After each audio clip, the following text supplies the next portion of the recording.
In the spring of 1887, deep within the sprawling pine barrens of western Mississippi, a young man was discovered stumbling through the wilderness, disrobed and bearing intricate, symmetrical scars that confounded all medical understanding. Samuel Fletcher, just 21 years of age, had been absent for over 4 months. When local trappers found him, he was muttering in broken phrases about the treatments and the table with iron cuffs. 3 separate doctors, each a reputable practitioner in his own right, assessed his situation and subsequently withdrew from the case. The official documents were secured under order of the district judge and concealed in records that would remain hidden for almost 100 years.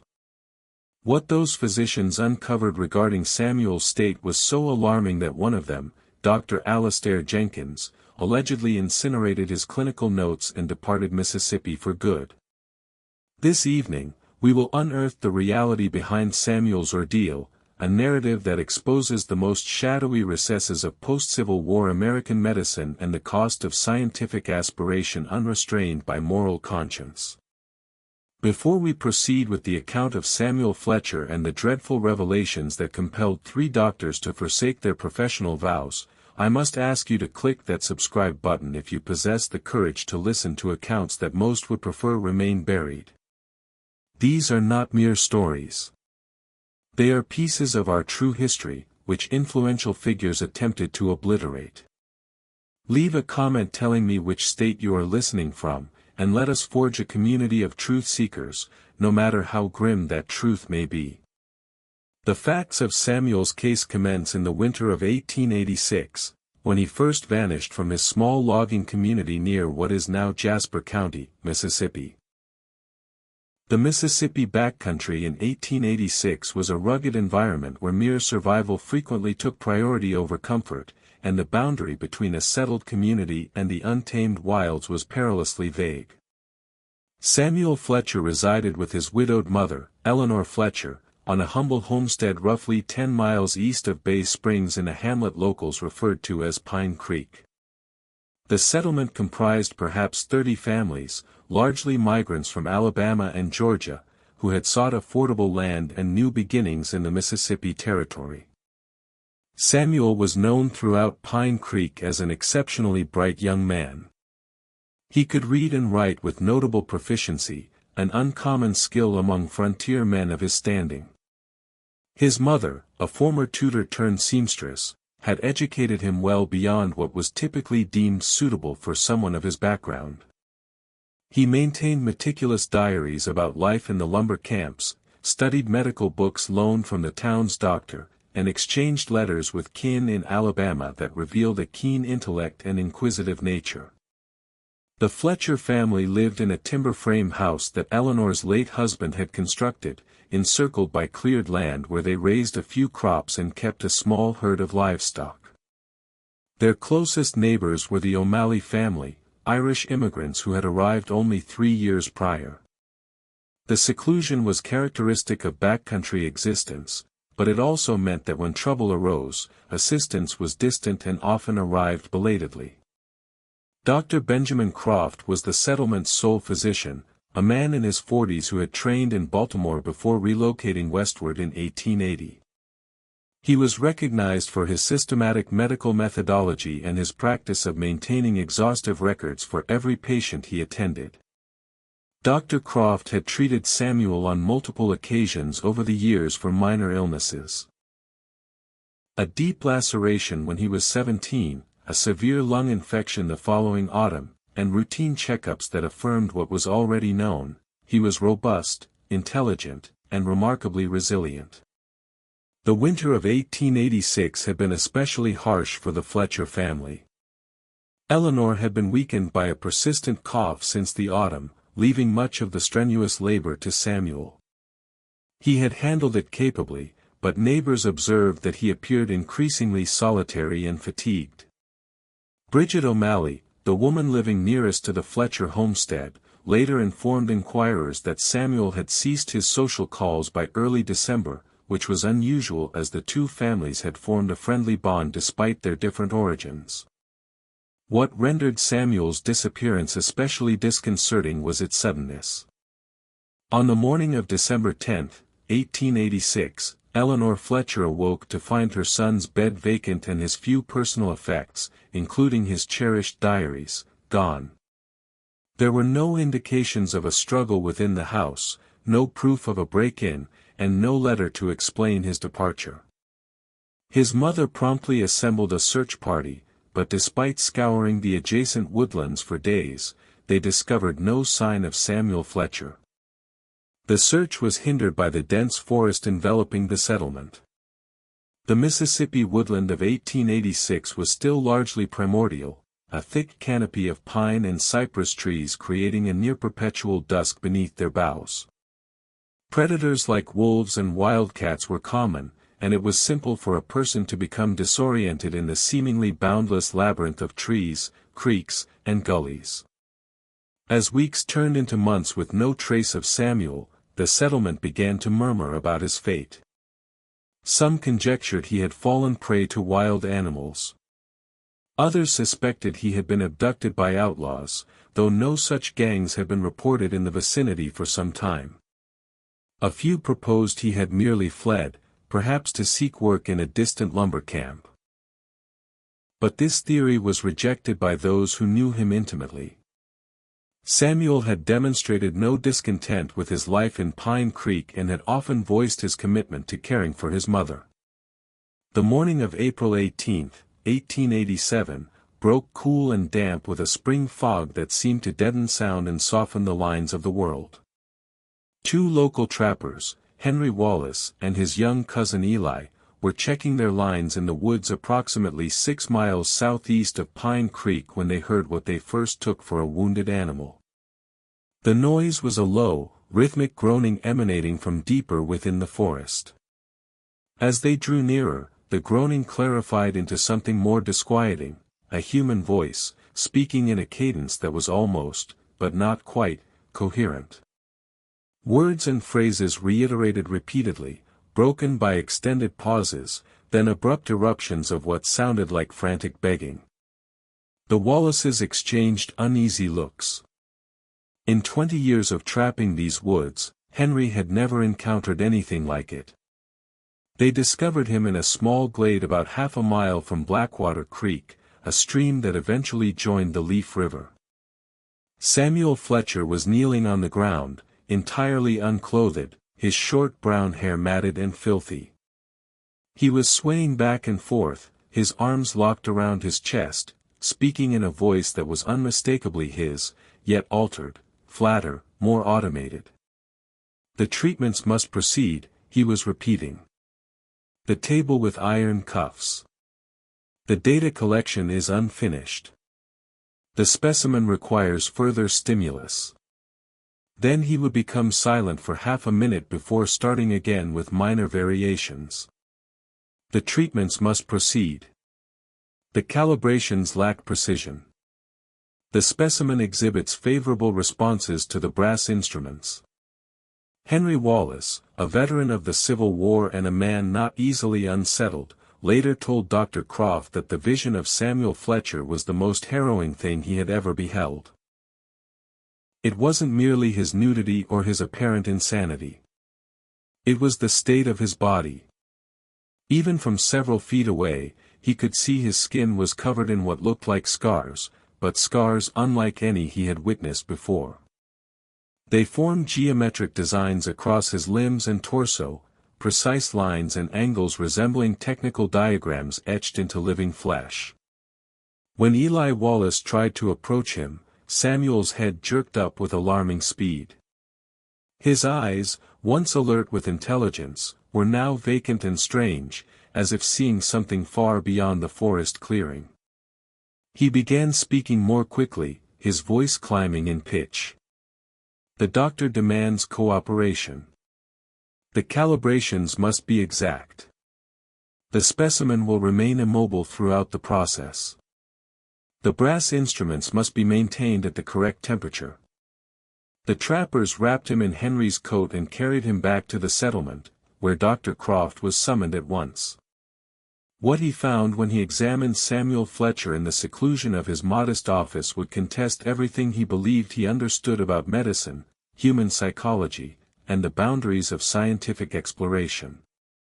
Dr. Benjamin Croft had practiced medicine for over 15 years, first in Baltimore and then in the Mississippi backcountry. He had treated grievous injuries, delivered infants in remote cabins, and diagnosed ailments unnamed in the medical literature of his era. Yet nothing in his background had equipped him for the systematic horror he encountered examining Samuel Fletcher. The geometric scars covering his body were not haphazard injuries or the consequence of some mishap. They were exact, deliberate incisions made with surgical tools. Each cut was uniformly the same depth, approximately 1/8 of an inch, and they formed patterns that appeared to correspond to anatomical structures. Lines extended from specific points on his shoulders, back, and legs, creating what resembled a chart of his muscular and nervous systems. Dar. Croft's initial inspection revealed 19 distinct scar formations, each comprising multiple incisions made at different times. The exactness was astonishing. Whoever had performed this possessed extensive knowledge of human anatomy and significant skill with surgical implements. The scars had healed cleanly, implying that proper medical attention had been provided during recovery. But it was Samuel's behavior that truly unnerved the doctor. He would sit perfectly still for extended periods, his gaze empty, then suddenly commence speaking in that same mechanical voice the trappers had heard. He would delineate procedures in clinical detail, referring to himself in the third person as the specimen, and speaking of various measurements and observations performed on his body. The specimen's reaction to electrical stimulus was logged on day 58, he would state, his voice entirely emotionless. The brass probes inserted at designated points along the vertebral column. The specimen's vocal responses suggest increased sensitivity in the sacral region. The doctor was satisfied with the outcomes and approved continuation of the study. Dr. Croft attempted various remedies, laudanum to sedate him, gentle interrogation to ascertain what had transpired, even efforts to mesmerize him using methods he had studied in Baltimore. Nothing appeared to penetrate whatever barrier stood between Samuel's awareness and the external world. He would answer direct questions about his fundamental needs, sustenance, water, shelter, but any query regarding his experiences during the 4 months of his absence would trigger another recitation of clinical notes. The most distressing aspect of his condition was how he would sometimes address Dr. Croft as "Doctor," and seem to anticipate him to continue whatever had been done to him. He would arrange himself in specific postures, lying prone with his arms extended or standing rigid with his head cocked at particular angles, and wait expectantly. When Dr. Croft did not respond as anticipated, he would grow agitated and start repeating phrases about protocol and the necessity of continuing the work. After 4 days of assessment, Dr. Croft reached a conclusion that rattled him to his foundation. Samuel Fletcher had been subjected to systematic medical experimentation by an individual with substantial knowledge and expertise. The scars, his conduct, and the clinical language he employed all indicated a sustained period of mistreatment masquerading as scientific inquiry. But who could have perpetrated such an act? And why had Samuel apparently complied with procedures that must have inflicted tremendous agony and psychological trauma? The answers to these questions would prove more terrifying than Dr. Croft could have conceived, and would eventually compel him to a decision that would torment him for his remaining days.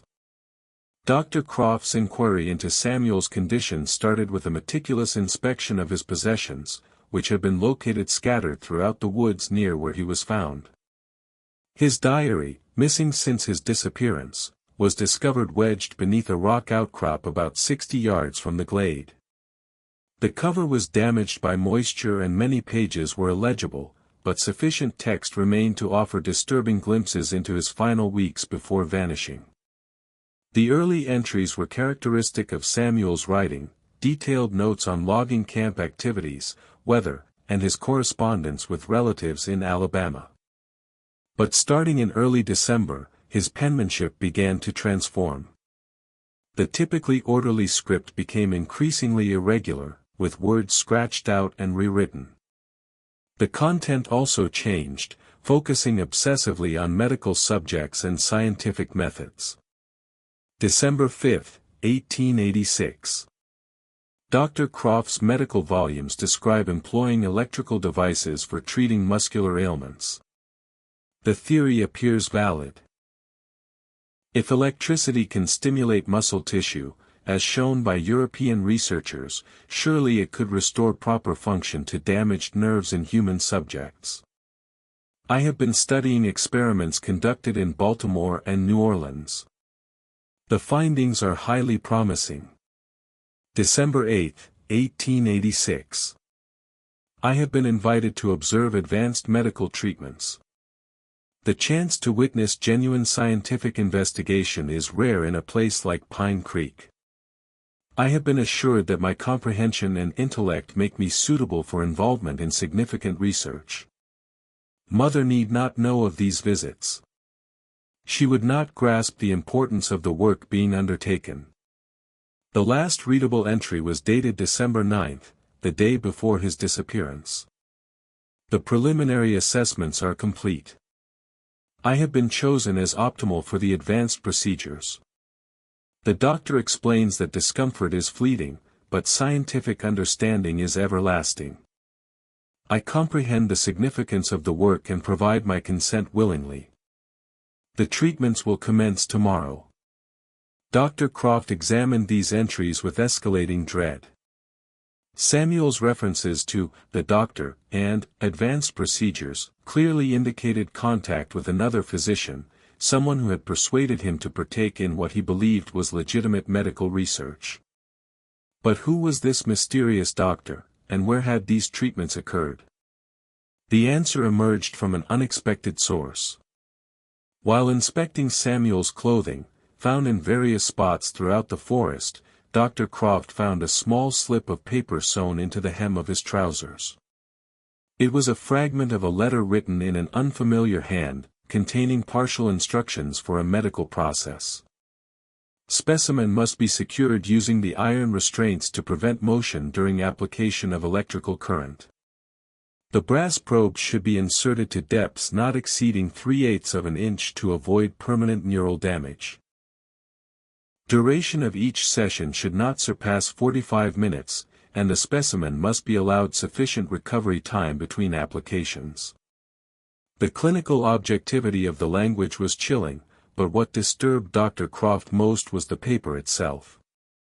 It was high-quality writing paper, the sort used by affluent professionals, not the coarse stock typically found in the backcountry. The ink was also superior, suggesting the author had access to costly materials and likely significant financial means. Dr. Croft began making discreet inquiries in other regional settlements. Had anyone encountered Samuel during his absence? Had any itinerant physicians visited the area? Were there reports of unusual activities or strangers nearby? The replies were mostly negative, but one detail proved crucial. Sean O'Malley, the Irish immigrant living closest to the Fletcher homestead, mentioned observing lights in the old Blackwood estate during the winter. The Blackwood place was a deserted farm about 4 miles west of Pine Creek, vacant since the previous owner perished from influenza in 1884. The property included a sizable wooden house and several outbuildings, all slowly decaying. I assumed it was squatters, O'Malley explained. But the lights were too consistent, always in the same window of the main house, always around 9 in the evening. It continued for weeks, perhaps 6. Then it ceased abruptly, around late March. Dr. Croft resolved to investigate the Blackwood property personally, despite the mounting apprehension that had grown since Samuel's return. What he found there would confirm his gravest fears and force him to confront the possibility that someone within their small community was capable of monstrous acts in the name of science. The Blackwood property rested in a natural hollow encircled by ridges, invisible from the main trail and reachable only by a narrow path twisting through thick woods. As Dr. Croft approached the abandoned farm on the morning of April 25, 1887, he was struck by its extreme isolation. One could conduct any manner of activity here without concern of discovery by chance observers. The main house was a large timber structure built with greater care and expense than most backcountry dwellings. The original proprietor, Silas Blackwood, had been a successful land speculator who invested heavily before his premature demise. The house featured glass windows, a luxury in rural Mississippi, and a brick chimney indicating the owner's intention to live comfortably. Dr. Croft's first clue the property had been recently occupied was the front door, which should have been barred, standing slightly ajar. The hinges had been recently oiled, and the door opened noiselessly. Inside, the main room showed evident signs of recent use. The plank floors were clean, and a faint odor of kerosene lingered. But it was his discovery in the back room that turned his blood to ice. The space had been converted into what could only be termed a rudimentary medical laboratory. A large oak table dominated the room's center, its surface darkened with what appeared to be blood. Iron restraints were fixed to the table at points corresponding to a human form, wrists, ankles, waist, and forehead. The restraints showed significant wear, suggesting they had been used to secure someone who had resisted. Along the walls, Dr. Croft found an assortment of medical instruments that were both recognizable and horrifying. There were surgical blades of various sizes, all clean and well kept. A set of brass probes connected by wires to a primitive electrical device powered by a sequence of glass cylinders filled with metal discs, a voltaic pile akin to those used in university experiments. Most alarming was a collection of detailed drawings pinned to the wall above the table. They were anatomical sketches of a male form, marked with precise measurements and annotations. The drawings matched exactly the scar patterns Dr. Croft had observed on Samuel's body. Every incision had been planned and recorded with scientific rigor. A leather-bound journal lay open on a smaller table near the window. Dr. Croft opened it with unsteady hands and found page after page of clinical observations in the same handwriting as the paper fragment from Samuel's trousers. The entries were dated and elaborate, describing a sequence of experiments performed on Specimen S over nearly 4 months. Day 1. Specimen S has been prepared for the initial procedure. Baseline measurements recorded. Specimen demonstrates superior physical condition and high intellect, making him ideal for the planned studies. Initial incisions made along predetermined anatomical landmarks. Specimen remained conscious throughout the procedure as intended. Reactions documented. Day 20. Electrical stimulation experiments initiated. Specimen S's responses to varying current levels applied to different nerve clusters. The brass probes prove most effective when heated to approximately 115 degrees Fahrenheit. Specimen's verbal responses indicate precise locations of peak sensitivity. Day 45. Specimen S has begun displaying signs of psychological adaptation to the procedures. He no longer opposes the restraints and has started to assist in positioning himself for each session. This cooperation will permit more accurate measurements and extended experimental periods. Dr. Croft found himself unable to read further. The clinical detachment with which these atrocities were recorded was nearly as disturbing as the procedures themselves. But one detail in the journal entries seized his attention. The handwriting was not merely familiar in style, it seemed to match writing he had seen before. As he scrutinized the journal more carefully, comparing it to medical notes in his own bag, a dreadful realization dawned. The handwriting, the medical terminology, the sophisticated grasp of anatomy and experimental protocol, all pointed to someone with extensive medical training, someone with access to advanced equipment. The truth struck him like a physical blow. He recognized this handwriting because he had seen it many times before in professional correspondence and journals. The individual who had performed these experiments on Samuel Fletcher was Dr. Julian Thorne, the most esteemed physician in western Mississippi, a man trained at Johns Hopkins University who had been conducting research into neurological disorders for over 15 years.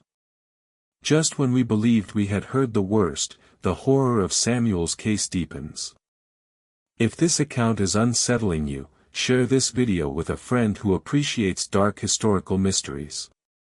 Click that like button to support our channel. And remember to subscribe so you never miss stories like this. Let us uncover together what transpires next in this investigation that would challenge the very principles of medical ethics in post-war America. Dr. Julian Thorne resided in Bay Springs, the county seat, in a considerable clapboard house that functioned as both his home and practice. He was 52 years old, a Johns Hopkins-trained physician who had moved to Mississippi in 1878 with the declared objective of advancing medical science through research into neurological ailments. His reputation was unblemished.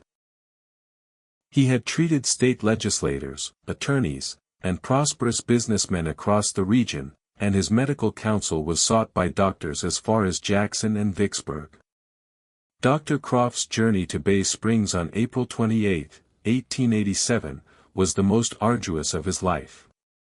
He carried Samuel's diary, the clinical notes from the Blackwood property, and a mounting conviction that he was to confront one of the most horrific breaches of medical ethics in American history.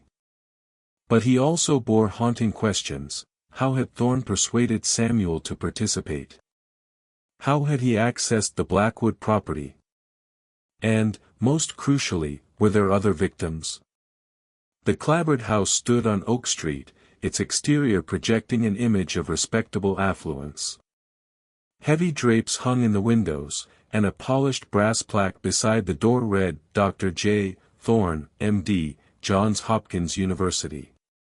Dr. Croft had visited this house numerous times for professional discussions, but today he felt he was entering the realm of a stranger, or worse, a monster masked as a healer. Thorne received him in his private library, a room Dr. Croft had always respected for its impressive medical texts and anatomical models. Now, observing the glass containers holding preserved tissues and the detailed anatomical charts, he wondered how many of these specimens originated from Thorne's research subjects. When Dr. Croft placed the diary and clinical notes on Thorne's oak desk, the older doctor's reaction was revealing. There was no astonishment, no outrage at the allegations. Instead, Thorne's light gray eyes studied the evidence with the same clinical detachment he might show examining a curious medical sample. I wondered when someone would find the Blackwood facility, Thorne stated calmly, leaning back in his upholstered chair. I had hoped to conclude my present series of studies before moving to a more secluded location. The casual confession struck Dr. Croft like a blow. Current series. Good God, Thorne, are you saying there are others? Thorne reached into his desk and retrieved a leather portfolio, opening it to reveal a sequence of detailed sketches. Each drawing depicted a different individual, men and women of varying ages with the same precise anatomical markings Dr. Croft had seen on Samuel. Names were inscribed below each sketch. Specimen A, Michael O'Connell, age 26.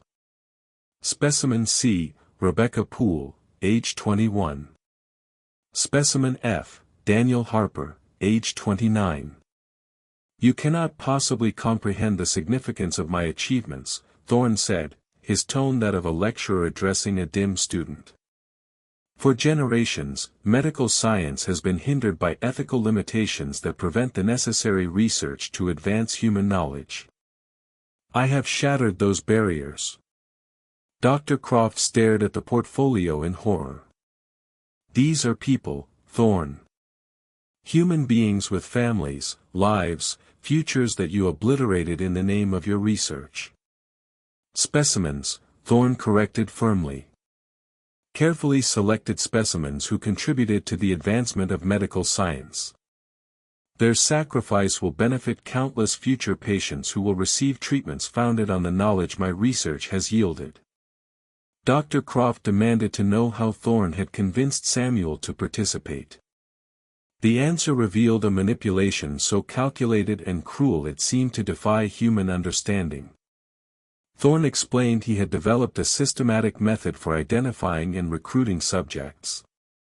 He would travel through the remote settlements of western Mississippi, ostensibly providing medical care to underserved communities, but actually pinpointing potential subjects, young people who were intelligent, physically sound, and, most importantly, socially isolated. Samuel Fletcher was ideal, Thorne said, producing a separate file with detailed notes on his background. Highly intelligent, curious about medical science, living with only his mother in a secluded location. I cultivated his interest during my visits for his mother's ailment. I lent him medical texts, discussed theories with him, commended his grasp of complex ideas. He was starved for intellectual engagement and appreciative of my attention. The seduction had been gradual and psychologically sophisticated. Thorne had convinced Samuel he was uniquely qualified to aid in revolutionary medical research. He had shown him letters purportedly from eminent physicians in Baltimore and New Orleans, praising his work and stressing the importance of finding suitable research assistants. He had even fabricated endorsements from medical societies, creating an entire fictitious network supporting his experiments. I explained the research demanded absolute secrecy due to the conservative views of backcountry communities toward advanced medical procedures, Thorne continued. He believed he was participating in work that would eventually be published in the most prestigious medical journals in the country. He was proud to be chosen. Dr. Croft felt ill comprehending the full extent of Thorne's manipulation. And the others? How many others have there been? Thorne consulted a separate journal, tracing a list of names and dates. Samuel was specimen G, the seventh in my current research series. The prior specimens provided valuable data, but they lacked his intellect and endurance. Most succumbed during the more advanced procedures before I could complete the full experimental protocol. The casual manner in which Thorne discussed the deaths of 6 human beings was perhaps the most chilling aspect. He exhibited no remorse, no acknowledgement of wrongdoing. In his mind, he was a pioneering researcher with the courage to transcend conventional ethical limits. Where are they buried? Dr. Croft asked, his voice a whisper. Disposed of in remote locations where they will never be found, Thorne replied. The wilderness is expansive, with numerous deep gorges and abandoned mine shafts in this territory. Their remains serve no further purpose for my research. Dr. Croft stood abruptly, his chair scraping the floor. Your research ends now, Thorne. I have documented evidence of your crimes, and I will present it to the state authorities. You will face justice. Thorne's reaction was swift and decisive. His demeanor shifted instantly from clinical detachment to cold menace. You will do nothing, he said, rising and moving to a cabinet containing his medical instruments. I have dedicated too many years to this research to let a backcountry doctor with limited understanding ruin it. I have influential allies throughout this region, judges, officials, wealthy men who rely on my medical expertise. Who will be believed? A respected Johns Hopkins trained physician conducting vital research, or a rural doctor making wild accusations based on the ramblings of a mentally afflicted man? Thorne advanced toward Dr. Croft, withdrawing a surgical scalpel. Samuel Fletcher was found wandering in the woods, clearly insane. Any scars can be explained as self-inflicted injuries from his mental state. There is no credible evidence of any crime, and there never will be. But Dr. Croft had anticipated this. Before coming to Bay Springs, he had prepared for the possibility Thorne would try to silence him. Copies of the evidence and detailed letters describing his discoveries were hidden in various locations around Pine Creek. If he failed to return by a set date, those documents would be delivered to authorities in Jackson. "I prepared for this conversation, Thorne," Dr. Croft said, retreating toward the door while watching the scalpel. "If anything happens to me, multiple copies of your research notes and journal entries will be delivered to the governor, the state attorney general, and several newspaper editors.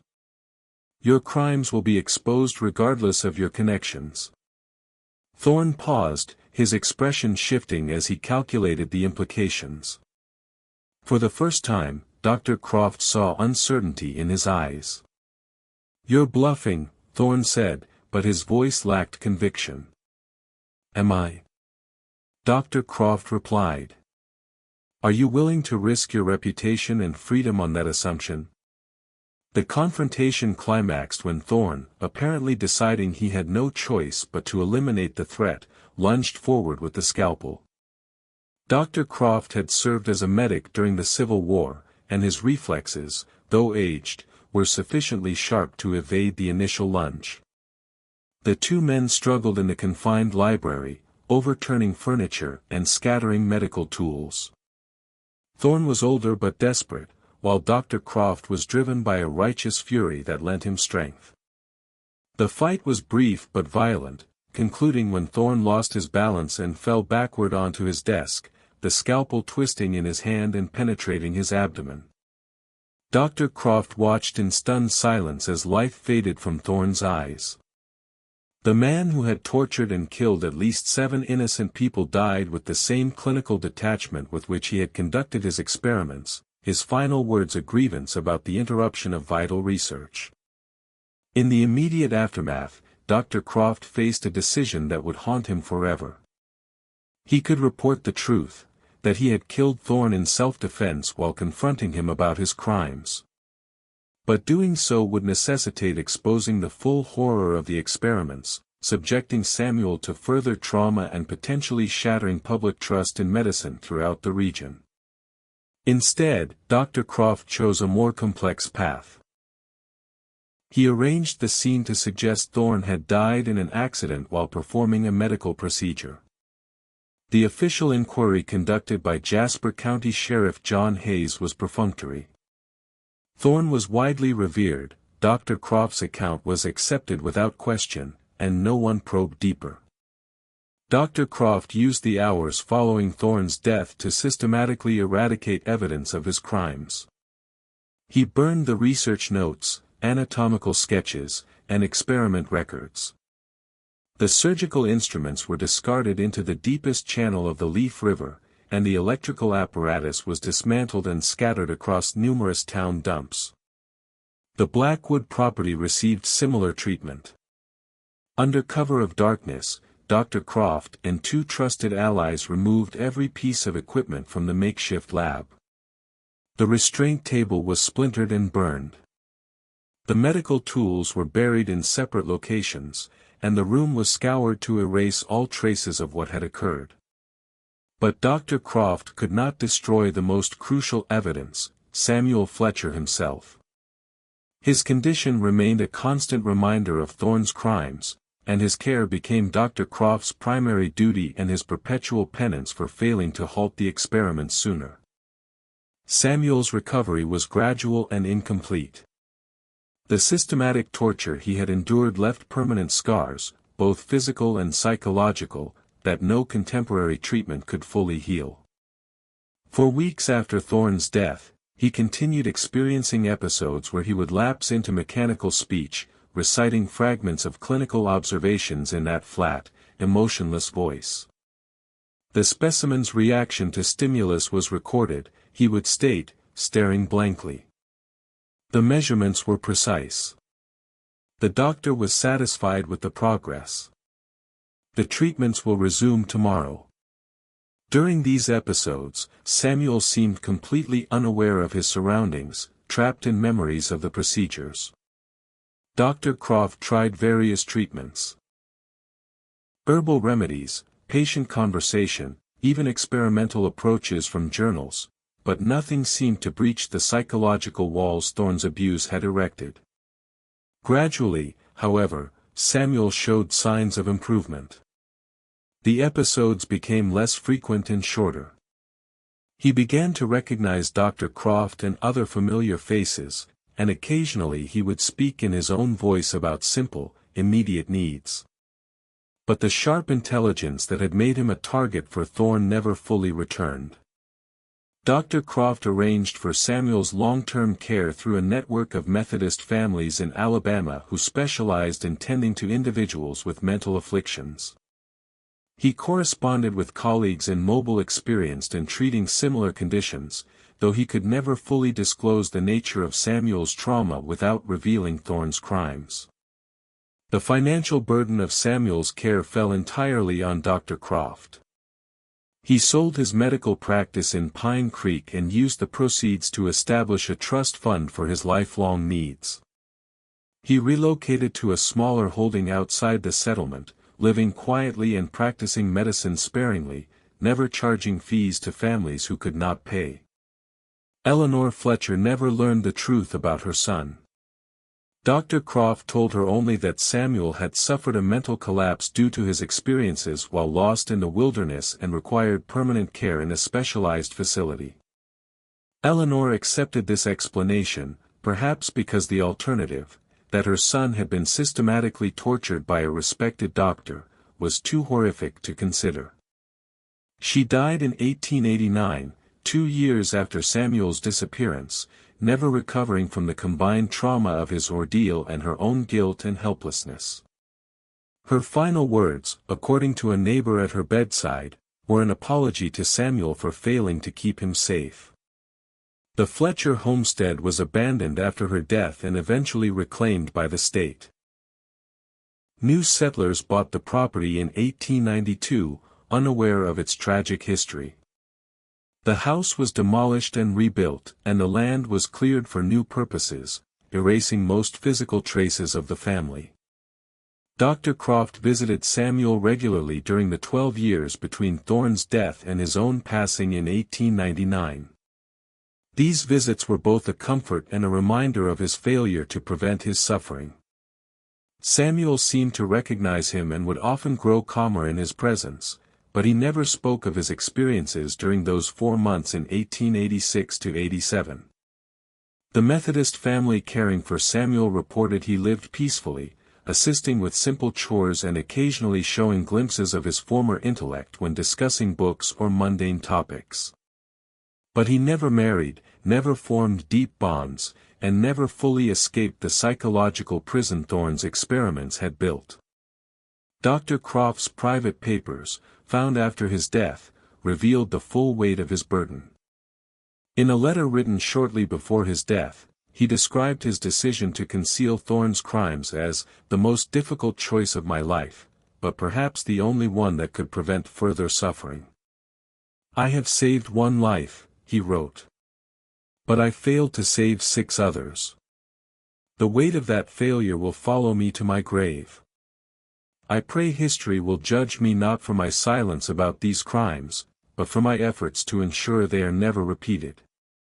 Dr. Croft's medical bag and instruments were discovered in his attic after his death, wrapped in cloth and stored in a trunk bearing a handwritten note. Some tools of healing become instruments of remembrance for what we could not prevent. May those who find these understand that medicine is a sacred trust that must never be betrayed. The 3 doctors who had refused to treat Samuel, Dr. Croft himself, Dr. Nathaniel Green from Bay Springs, and Dr. Arthur Lynch from Hattiesburg, had all recognized his condition resulted from systematic abuse.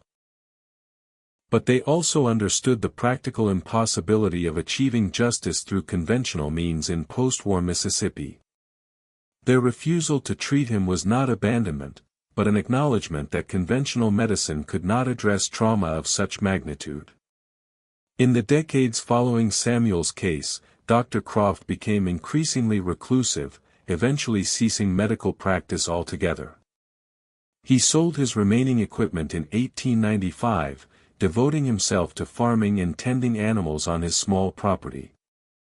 Neighbors described him as a sorrowful but benevolent man who would provide medical aid in emergencies but seemed haunted by some unspoken tragedy.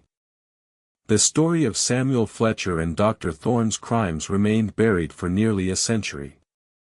The official records were sealed by court order, and the few who knew the truth took their knowledge to their graves.